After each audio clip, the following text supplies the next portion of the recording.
These people don't mind the houses. They're not looking for fancy houses. They have no interest in TV or in things that we think are basic needs in this country.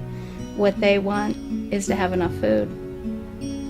And if they could have water at their homes so that they weren't walking, because it's not safe for these kids sometimes to be walking to where they need to gather the water. We learned so much on the construction site about the young men that we worked with.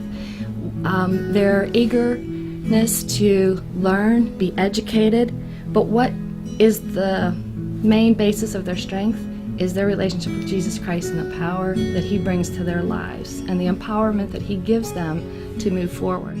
And by teaching them to use the machine, they can provide for their family, they can make their own clothes, they can sell those clothes. And one of the things that really struck me when I was over there the first time was the lack of medical care. Medical care is a privilege in Uganda.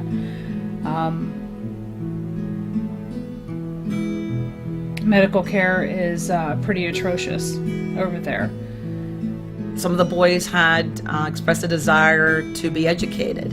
And since I have come home, we've been working, Janine and I worked together on trying to raise some funds for, we call it Uganda Education. We traveled to some of the smaller cities and the bigger ones, and we would see people, tailors, sitting with their machine on the sidewalk out front sewing clothes for people.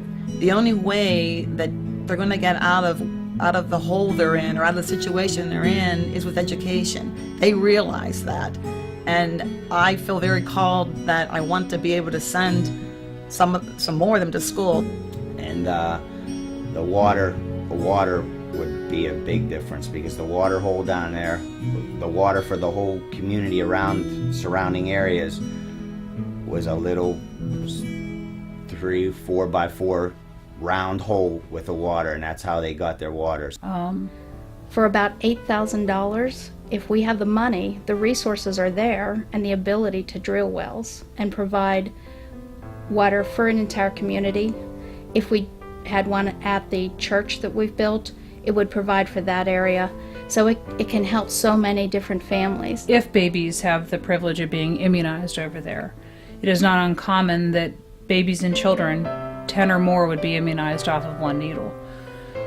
So if the first baby or the second baby has AIDS, then the risk of the rest of those children that are getting immunized getting AIDS is very high.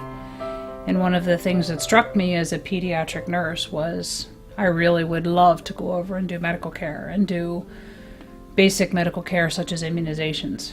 And that has been in my heart since the very first time I went there in 2003.